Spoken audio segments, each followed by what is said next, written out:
Hine ma tov u'manaim. Psalm 133 really got it right.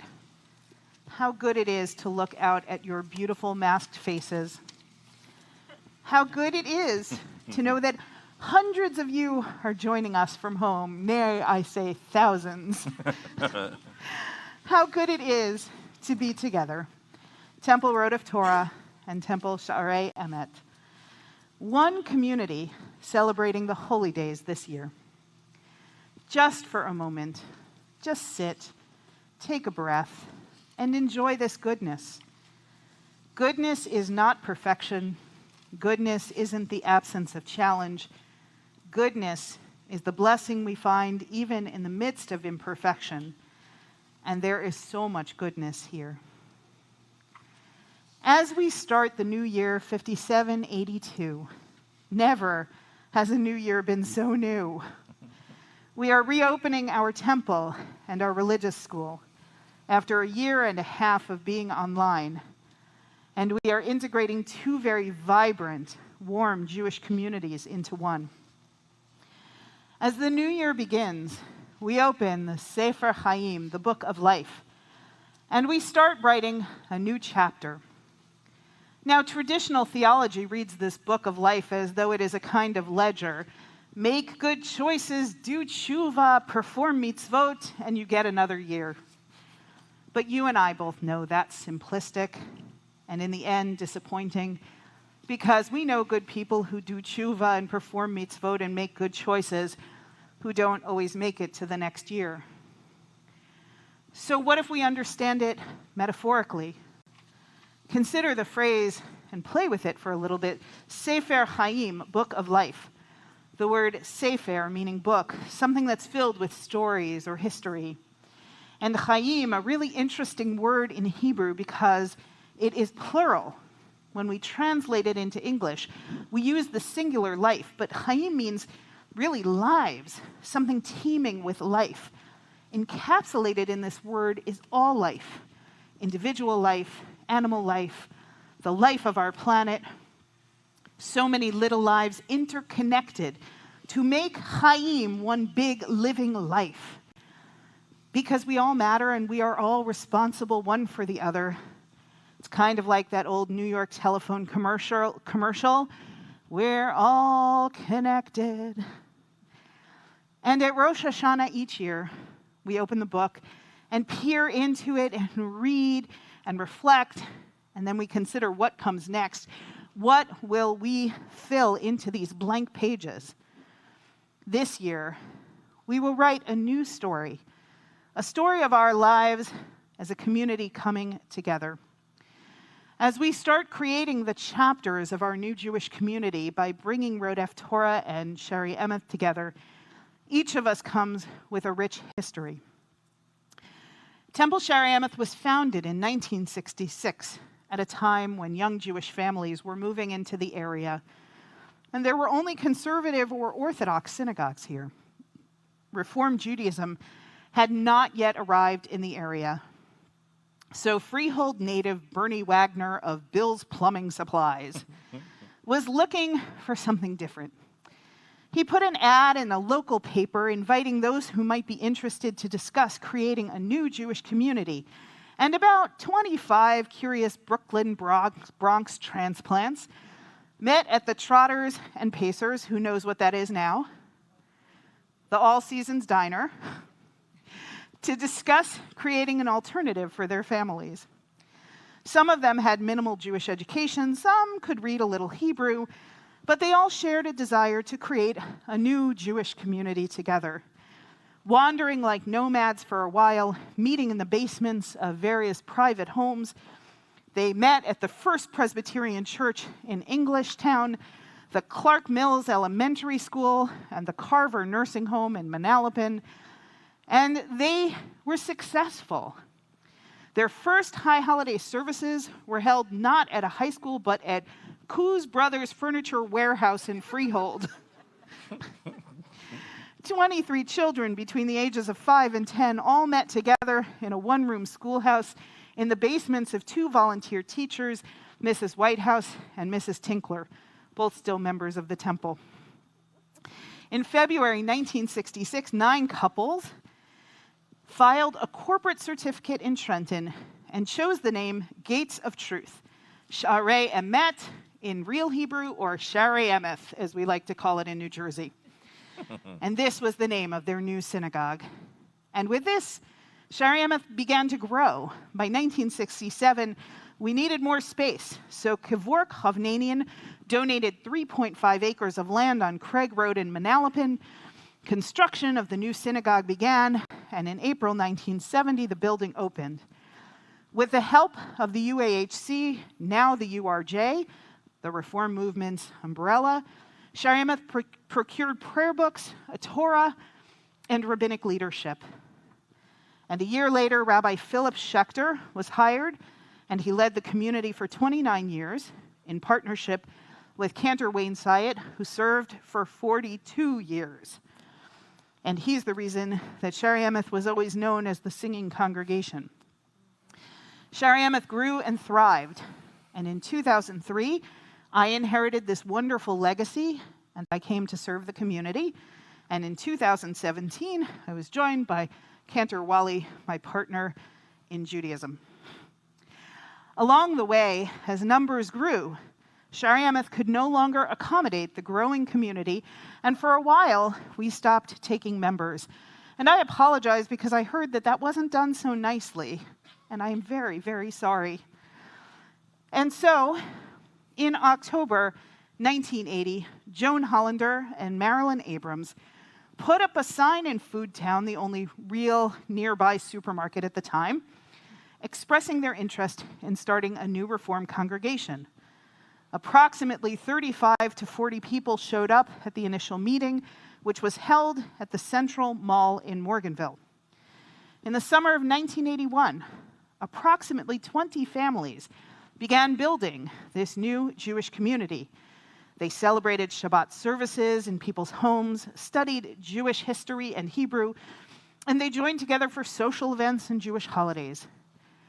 Rich Herzog, whose daughter is still on the board now, volunteered to be the first president.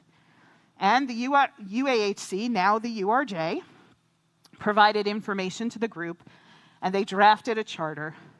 A group of women, many of whom were teachers, Judy Freilich, Maxine Herzog, Barbara Klein, and Elsa Williams, began to work on establishing a religious school with an appropriate curriculum. In September 1981, the religious school was started, and they began using the name Road of Torah, which means seekers of knowledge. In April 1984, the temple signed a contract for its first full-time rabbi, Rabbi Donald Weber, who served the congregation beautifully, along with his wife, Rabbi Shira Stern, for 36 years.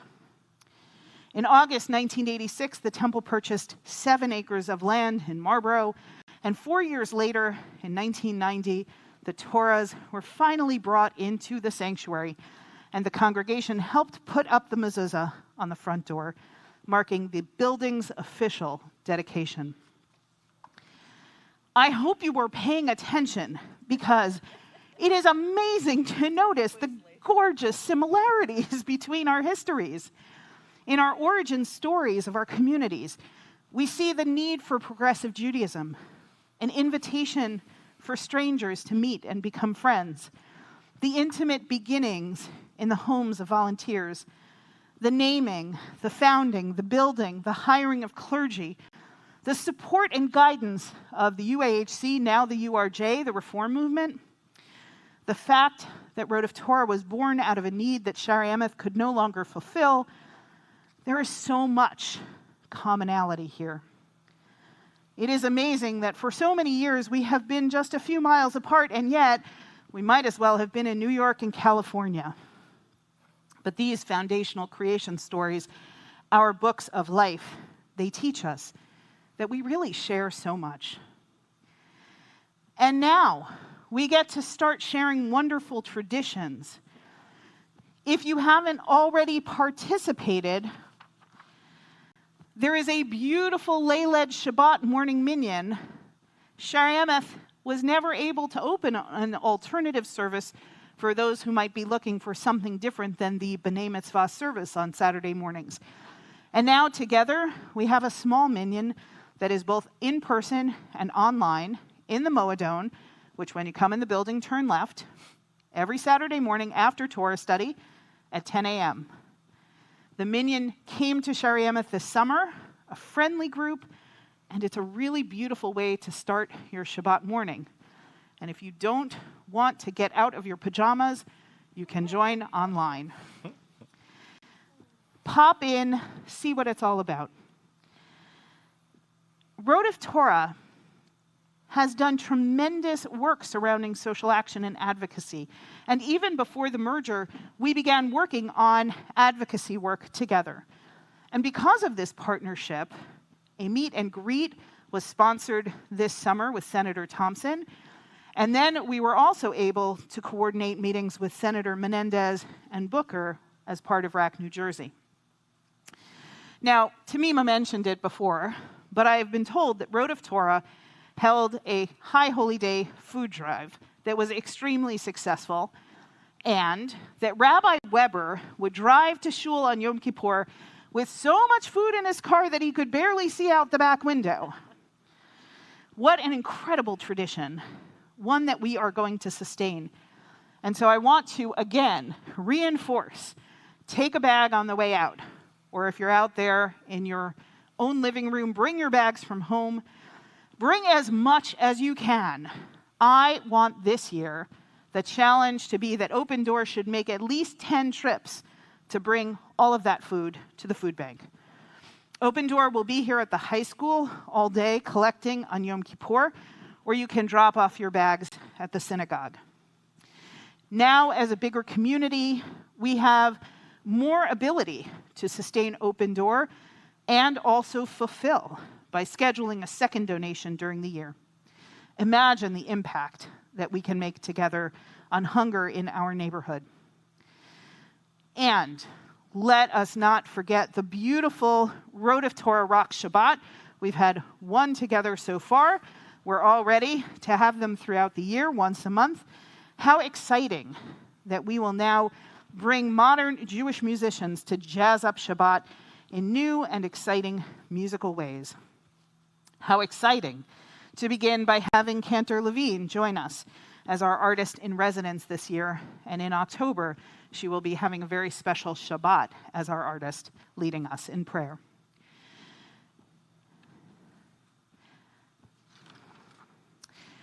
Rodef Torah's traditions have already become part of a shared tradition.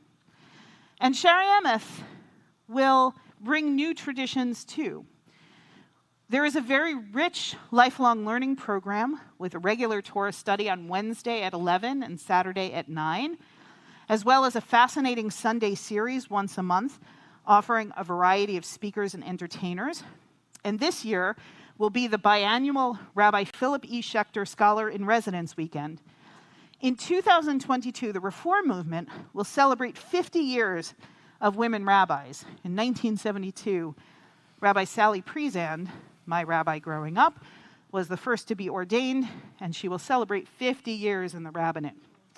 In celebration of this momentous milestone, I am so excited to announce that our scholar this year will be Rabbi Andrea Weiss, the provost of Hebrew Union College and the editor of the Women's Torah Commentary. Andrea is a wonderful teacher and scholar, and it is quite an honor that she will be joining us for a weekend of teaching. This summer, we ate s'mores and had snow cones and enjoyed Shabbat outdoors. And when COVID quiets down, how nice it will be to bring back the annual Shabarbecue. During the winter, from December through March, people volunteer at the temple to feed and house the homeless in our building.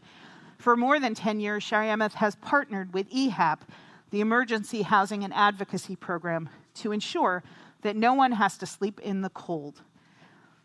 We rely on volunteers to feed our guests and to stay over with them. This is just a small taste of what we will share with one another. And certainly there are too many traditions to list them all right now. And over the coming months, our committees will work to discuss and explore how to maintain the rich traditions and histories of both congregations. It will take time. It won't always feel so comfortable. And in the moments where it feels challenging or uncomfortable, I would like to suggest the following. That when we experience something that doesn't feel right or familiar, let's approach it with the same soulfulness we bring to our High Holy Day services, with curiosity, not judgment. Let's ask, why have you done it like that? And tell me about how it has served you. And let's try to listen to the answer, to hear and understand, not just to challenge or cut down. Even as we figure out how things should be done, let's always start from what we have in common, because we have so much in common, and I'm amazed at how much we share. All of us will play a part in building connections by sharing traditions, by making sure to introduce ourselves, by saying hello, and actively welcoming one another. Relationships take time, and we will need to have patience, and we will need to have faith in one another, that we really care and want to make it right.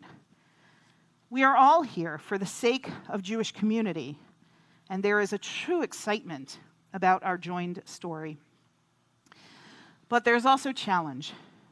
We understand in America that Jewish community is changing, and that institutions and communities will also have moments of seismic shift that come with the need for communal renewal as well. The amazing thing is that when these moments arise, we have always figured out what to do next, because allowing Judaism to evaporate isn't an option. It wasn't an option after the destruction of the temple in Jerusalem, or the Spanish Inquisition, or the pogroms in Europe, or the Holocaust. Now, we are not facing violence, but we are facing patterns of affiliation to synagogues and Jewish community shift that are challenging, and we know that change is necessary. This summer, as Road of Torah sold the building and brought the Torahs to the Ark in Shariamath, it was heartbreaking, and it was necessary, and it was very brave. And we all owe a sincere thank you to Tamima and to Fabian for working so quickly with the leadership of both communities so that we could be together for the holy days, for Shabbat, and for religious school. All of the challenges of membership and relevance that Road of Torah experienced are the same realities that Shariamath has experienced as well. And so now we will face them jointly. We are better and stronger and can be more creative together. We now have the opportunity to rethink and re-envision what Jewish community can and will be. Jewish engagement has shifted, and we need to better understand what connects people and brings them into a Jewish community. These will be the new chapters that we add to our book of life. It will take some listening, asking people, and I ask you tonight to consider, why do you bother being Jewish at all? Each of us has a story behind that answer. What's your story? Why are you Jewish? If you've never shared that story or answer with someone, find someone to tell it to over the next few days to share why Judaism matters to you. We should tell these stories. And so I will start by sharing my story. My love of Judaism was a happy accident in some ways. I grew up in a secular Jewish home on the Upper West Side of Manhattan, in a neighborhood that had a strong Jewish population, good bagel stores, and many synagogues. My family wasn't terribly observant, though we always had a roast chicken for Shabbat. And my parents sent me to nursery school at Stephen Wise Free Synagogue, where Rabbi Sally Prezand first took her pulpit. And so I was the first generation of little Jews to grow up with women on the bima, never thinking that was strange or out of place. It was there where I learned my first Hebrew songs and made my first clay menorah, the painted blue one with the silver sprinkles decorating the top. How many of you have a child who attended nursery school and you have one of these in your home? Those blue, thank you. I have mine from nursery school still. I'm not sure that my parents were intending on sending us to Hebrew school, but my brother, who was 4 years older, met some kids in the neighborhood who were going to celebrate bar mitzvah, and he told my parents he wanted a bar mitzvah too. And that's when my parents decided to send me to Hebrew school. And because of my brother's circle of friends, when he entered high school, he became very involved in Crafty, the Reform Movement's youth program. Today it's called NIFTY, part of the North American Federation of Temple Youth. And he would go away on weekends and spend time learning about Judaism from his peers. And he built this beautiful community of friends who treated me like their little sister. So it only made sense that when I reached high school, I too joined NIFTY. And that is where my love of Judaism truly began to grow. Reform Judaism isn't prescriptive Judaism. It isn't focused on observing every mitzvah. It is an invitation to explore Jewish traditions, try them on, learn about them, and then construct a meaningful Jewish life for yourself. Reform Judaism isn't about doing the minimum. It's about intentionally choosing to do the most meaningful parts of Judaism. And figuring out what that looks like isn't on a rabbi. It's very intimate and personal because each of us is empowered to figure it out for ourselves. And so like snowflakes, no two Reformed Jews are the same. But it takes some work. And for me, NIFTY was the beginning of that work. It opened up the tools to study and learn about Judaism, and it lit a fire in me so that by the time I was a junior in high school, I was sure I wanted to become a rabbi. And so I did what all rabbis do. I went to Brandeis for college and continued into seminary at Hebrew Union College for rabbinical school, where I studied for a year in Israel, then 4 more in New York, until I was finally ordained. And all the things that drew me to becoming a rabbi still make me love my work today. I love being a rabbi because I get to teach and counsel and work with Jews of all ages. I love shepherding people through joyous and difficult moments of personal transition. I love that Judaism is a place to ask the biggest questions, like, is there a God? And why is there suffering in the world? And even when there are no answers, we still wrestle and ask questions. I love the wisdom that it teaches us all the time to be intentional about lives, values, relationships. Everything can teach us how to live. My favorite example, the way we cover the challah on the Shabbat table. Why do we cover it?